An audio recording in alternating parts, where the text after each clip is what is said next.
എടാ അമ്പിളിക്കുട്ടാ, അപ്പൊ നീ ദുബായിൽ വന്നിട്ട് നിനക്ക് ഒരുപാട് ആവശ്യം. എടാ വായുമ്പോൾ നിൽക്കാൻ അങ്ങോട്ട് വരാ.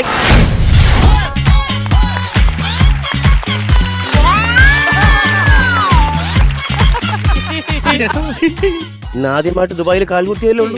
ദയവ് ചെയ്ത് പ്രശ്നങ്ങളൊന്നും ഉണ്ടാക്കരുത്. എന്നെ ഇവിടെ ജീവിക്കാൻ അനുവദിക്കണം. അണ്ണന് ഗിഫ്റ്റ് കൊണ്ടുവന്നിട്ടുണ്ട്. എന്തോ ഗിഫ്റ്റ്? ഞാൻ വലിച്ചെടുത്തത് ഇതാ ഞെക്കിയ ചാരായും ബിരിയാണിയെ കിട്ടുവണ്ണ. അതിനകത്തിരുന്നാലടാ കിട്ടുള്ളൂ. ആണോ? ഇതുണ്ട് അണ്ണ, ഇതുണ്ട്. ഇതെന്തോന്ന്? ആയിരക്കണക്കിന് സിനിമ ഉണ്ട് ഇതിനകത്ത്. പൊന്നു സുഹൃത്തെ, ഞാനൊരു കാര്യം ചോദിക്കട്ടെ, ആ ഫ്ലൈറ്റിൽ എന്തായിരുന്നു പ്രശ്നം? ആ പൈലറ്റ് നീ വഴക്കായ കാര്യം എന്ത്? വഴക്ക് കൂടെ കാര്യമൊക്കെ കൊണ്ടെണ്ണ. ഞാൻ കയറിടുന്നോട്ട് അയാൾ ഹെഡ്ഫോൺ ചെവിയിൽ വെച്ച് പാട്ട് കേട്ടോണ്ടിരിക്കുക. എനിക്കൂടെ കേൾക്കാൻ തരാൻ അന്നില്ല.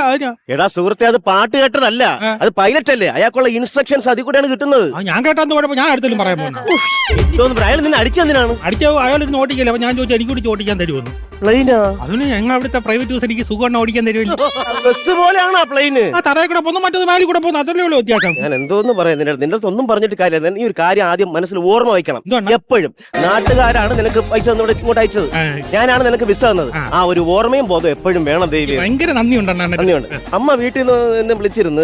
നിന്റെ കയ്യിൽ എന്തോ അച്ചാറാ ചിപ്സാ രാഷ്നാദി പൊടിയൊക്കെ തന്നു വിട്ടെന്ന് പറഞ്ഞു. ഇതിനകത്തൊന്നും ഇല്ലല്ലോ. ഞാൻ പ്ലെയിനിൽ നിന്ന് തിന്ന്. അതിനകത്ത് ആഹാരം കിട്ടൂലടാ. ടിക്കറ്റിന് ഭയങ്കര പൈസയാണ്, പിന്നെയാണ് ആഹാരത്തിന്. അതൊക്കെ പിന്നെ നീ എങ്ങനെ വെള്ളം അടിച്ചു? എങ്ങനെ വെള്ളം അടിച്ചത് അതിലെങ്ങനെ കൊണ്ടത് ഞാൻ ഇങ്ങനെ കാണിച്ചു. എനിക്ക് 2 എണ്ണം തരാൻ പറഞ്ഞു. 2 പെഗ്? ആകെ 2 പെഗ് അടിച്ചിട്ടാണ് നീ ആ എയർപോർട്ടിൽ കിടന്ന് വെള്ളം ഉണ്ടാക്കിയത്. നീ 2 പെഗ് ഒന്നല്ല അടിച്ചത്, വയർ നിറച്ചടിച്ചിട്ടുണ്ട്. 2 എണ്ണത്തിന് വേണ്ടി ഇങ്ങനെ പൊക്കിയ പ്ലെയിൻ താഴ്ന്നവരെ ഞാൻ താത്തിട്ടില്ല. പൊന്നു സുഹൃത്തെ, ആ രാഷ്നാദി പൊടിയെങ്കിലും എത്താ. അതല്ലേ ഞാൻ വെള്ളം അടിച്ചപ്പോ ടച്ചിങ് ആയിട്ട് തിന്നത്. രാഷ്നാദി പൊടിയാ? നല്ല രസമായിരുന്നു. പറഞ്ഞു മനസ്സിലാക്കാൻ പറ്റത്തില്ലേട്ടാ. നീ ഒരു കാര്യം മനസ്സിലാക്കി, ഇവിടെ നിൽക്കുന്ന സ്ഥലം എന്ന് പറഞ്ഞത് നമുക്ക് ഏറ്റവും മുഖ്യമായ സ്ഥലമാണ്. നീ ഇവിടെ ജോലിക്കാണ് വന്നിരിക്കുന്ന ഒരു ബോധം വേണം. നീ നിൽക്കുന്നത് എവിടെയാണെന്ന് അറിയാമോ? ലോകത്തെ മഹാത്ഭുതങ്ങളിൽ ഒന്ന് ബുർജ് ഖലീഫയുടെ താഴെ. അത് ഇങ്ങനല്ലേ ആശാനെ? ഇങ്ങനല്ലല്ലോ. അത് കൊച്ചിൻ ഖലീഫാ. Burj Khalifa. എടാ ഇതിനകത്തെ ഷാറൂഖ് ഖാൻ വരെ റൂമുണ്ട്. ആണും വീട്ടിൽ കിടന്ന് കുന്തളി പണിക്ക് ഇറക്കി വിടും. വല്ല ലോഡ്ജിൽ വന്ന് ലോഡ്ജാ? എടാ ഇതിനകത്ത് ഷാറൂഖ് ഖാന്റെ ബർത്ത്ഡേ മാത്രം ഇങ്ങനെ എഴുതി കാണിക്കും, ഹാപ്പി ബർത്ത്ഡേ ഷാറൂഖ് ഖാൻ. എന്റെ കൂടെ എഴുതി കാണിക്കാൻ പറയണ്ട. കോടികൾ കൊടുക്കാറുണ്ട്. നമ്മളവിടെ സിന്ധു തിയേറ്ററിൽ ഞാൻ എന്ത് ചെയ്താലും എഴുതി കാണിക്കുമല്ലോ. എന്ത് ചെയ്തിട്ടാണ് എഴുതി കാണിച്ചത് തിയേറ്ററിൽ? ഞാൻ അവിടെ ചെന്ന അപ്പോഴെ എഴുതി കാണിക്കും, പുകവലി പാടില്ല, ഫ്രണ്ടിലത്തെ സീറ്റ് ചവിട്ടരുത്, സ്ത്രീകളടുത്തുള്ള അക്രമം നിയമവിരുദ്ധമാണ്. നിന്നെ ഉദ്ദേശിച്ചാണ് ആര് പറഞ്ഞു? ഇതൊക്കെ ഞാനില്ലേ അവിടെ ചെയ്യുന്നത്. നാട്ടിൽ വേറെ ജോലിക്കൊന്നും ശ്രമിച്ചില്ലായിരുന്നു? നാട്ടിൽ ജോലി ഉണ്ടായിരുന്നു. നമ്മളെ അവിടെ ഒരുത്തനുണ്ടല്ലോ, നമ്മളെ വർക്കലയുള്ള സുശീലൻ, മിമിക്രിക്ക് പോയിട്ട് പുള്ളി അമേരിക്ക ചാടി രക്ഷപ്പെട്ടണ്ണ.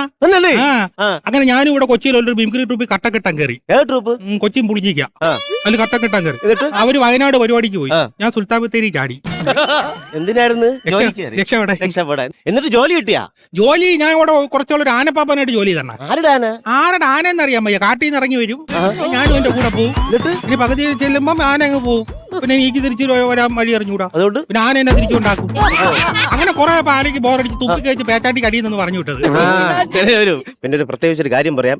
ഇവിടെ വന്ന് നമ്മൾ ഈ തമാശ പറയാ, മണ്ടത്തരം പറയാ ചെയ്യരുത് നാട്ടിലെ പോലെ. കാരണം ഇത് രാജ്യം വേറെയാണ്. ഇവിടെ മൊത്തം CC ക്യാമറയാണ്. ഇവിടെ ക്യാമറ CC ഇട്ടാണോ മേടിക്കുന്നത്? ചുറ്റിലും ക്യാമറയാണ്. നമ്മൾ എന്ത് ചെയ്താലും അത് ഒപ്പിയെടുക്കും. സോഷ്യൽ മീഡിയയിൽ കമന്റ് കണ്ടിട്ടുണ്ടാ? ഓരോരുത്തരുന്ന കമന്റ് എന്ന് കോമാളിത്തോടെ കാണിക്കുന്നത്, അങ്ങനെയൊക്കെ നാറ്റിച്ചു കളയും. ഉദിച്ചു വരുന്ന സൂര്യൻ നോക്കി പോലും കമന്റ്. പിന്നെ വേറൊരു കാര്യം എന്ന് വെച്ച് കഴിഞ്ഞാല്, ഈ നീ ഇവിടെ ഒന്നും എനിക്ക് തലവേദന ഉണ്ടാക്കരുത്. കാരണം നിനക്ക് നല്ലൊരു ജോലി റെഡിയാക്കി വെച്ചേക്കുന്നു. ഒരു അറബിയുടെ ഡ്രൈവർ ആയിട്ടാണ്. ഡ്രൈവിംഗ് അറിയാമോ? പറയും പോലെ വണ്ടി ഓടിക്കാൻ അറിഞ്ഞൂടാ. പിന്നെ എങ്ങനെയാണ് ജോലി കിട്ടുന്നത്? ഈ അറബിക്ക് ഡ്രൈവിംഗ് അറിഞ്ഞൂടാത്തോണ്ടല്ലേ എന്നെ ഡ്രൈവറായിട്ട് വയ്ക്കുന്നത്. വണ്ടി ഓടിക്കുന്നതൊക്കെ അഭിനയിച്ച് പറ്റിക്കാന്ന്. സർട്ടിഫിക്കറ്റ് എന്തെങ്കിലും ഉണ്ടോ? സർട്ടിഫിക്കറ്റ് ഞാൻ പറയുന്ന മണ്ടത്തരത്തിന് കാരണം സർട്ടിഫിക്കറ്റ് ആയിരുന്നു. അത് കറക്റ്റ് ആണ്.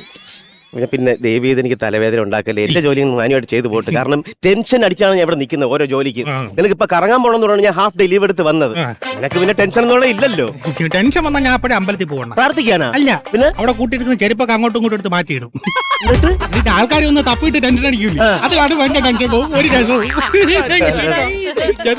പിന്നെ നീ എങ്ങനെയാണ് ഇങ്ങോട്ട് വന്നത് നിനക്ക് അറിയാമോ? അറിയാം. നാട്ടുകാർ പിരിവിട്ടിട്ട് എന്നെ കയറ്റി വിട്ടത്. അവരോട് ഒരു ബഹുമാനം നിനക്ക് വേണം, സ്നേഹവും വേണം. പിന്നെ ഞാൻ വേറെ കാര്യം ചോദിക്കട്ടെ, അന്ന് എന്ത് നാട്ടിലോട്ട് വരാത്തത്?